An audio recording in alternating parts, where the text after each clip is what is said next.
قالوا أئنك لأنت يوسف.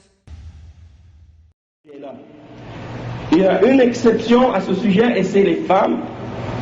Pour les femmes, c'est le contraire. Le prophète sallallahu alayhi wa sallam a ordonné aux femmes de rajouter une longueur à leurs vêtements pour qu'on ne voit pas leurs pieds. Et justement, lorsque le prophète sallallahu alayhi wa sallam a dit Allah ne va pas regarder un homme qui laisse traîner ses vêtements khuyala, yani par fierté et arrogance, et Salama radiyallahu anha qui était présente et qui a entendu le messager d'Allah sallallahu alayhi wa sallam dire ça, alors il a dit et pour nous les femmes, alors le prophète sallallahu alayhi wa sallam a dit qu'elle rajoute une longueur. Et Salama a dit mais si elle rajoute une longueur seulement, ce ne sera pas suffisant et on va voir leurs pieds. Alors le prophète sallallahu alayhi wa sallam a dit alors qu'il rajoute une autre longueur mais pas plus. Donc c'est pour dire que pour la femme, la sunna c'est qu'elle prolonge qu'elle rallonge ses vêtements. Pour l'homme c'est le contraire, ils doivent les raccourcir en haut de la cheville.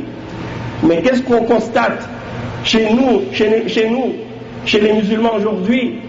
C'est le contraire, ils ont inversé la sunna. Tu vois les femmes avec les vêtements courts et les hommes avec les vêtements longs. Donc c'est comme s'ils ont inversé les obligations et les ordres dans l'islam. Et Omar ibn al-Khattab radiyallahu anhu, il a vu un jeune homme.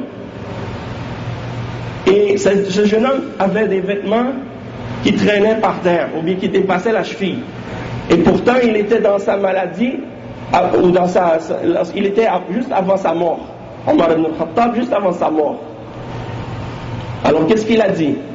Il a dit à ce jeune, relève ton vêtement parce que c'est un signe de piété pour ton Seigneur et c'est plus propre pour ton vêtement. Et donc même dans cette situation où il était à la veille de la mort et il souffrait, mais il a quand même donné ce conseil à ce jeune garçon. Et donc c'est très important de tenir compte de tous ces textes et de se repentir de ce genre de péché. Et si vous avez des vêtements, que ce soit des pantalons ou un qamis ou n'importe quoi, amenez-le chez le tailleur pour qu'il coupe le bas des pantalons, parce que certains parfois ils pensent que c'est correct de les rouler ou de les rentrer dans leurs chaussettes, et ça compense pas le fait de ne pas laisser traîner les vêtements en dessous de la cheville.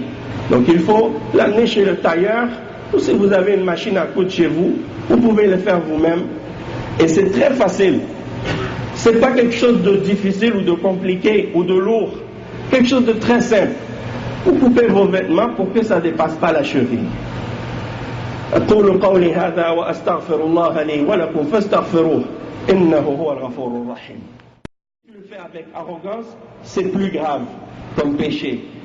Et il a répondu au sujet de la personne qui mentionne que le prophète sallallahu alayhi wa sallam a dit à Abu Bakr radiyallahu anhu, non, toi Abu Bakr tu ne l'as pas fait avec arrogance. Et il a expliqué que pourquoi il a dit ça à Abu Bakr, c'est parce que Abu Bakr, son qamis ou bien son vêtement, il était lousse, il l'attachait à la taille et il était lousse et il descendait en marchant parce qu'il était mince, Abu Bakr radiyallahu anhu.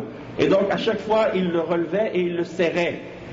Et donc le cheikh explique que si quelqu'un ne le fait pas volontairement et que son qamis descend pendant qu'il marche, eh bien c'est pas grave dans ce cas-là s'il dépasse la cheville parce qu'il peut juste l'attacher et le remonter. Toutefois, si il fait exprès de le faire dépasser la cheville, alors dans ce cas-là il n'y a pas de doute qu'il a commis un péché. أقول قولي هذا وأستغفر الله لي ولكم فاستغفروه إنه هو الغفور الرحيم. ومن يطع الله ورسوله فقد فاز فوزا عظيما.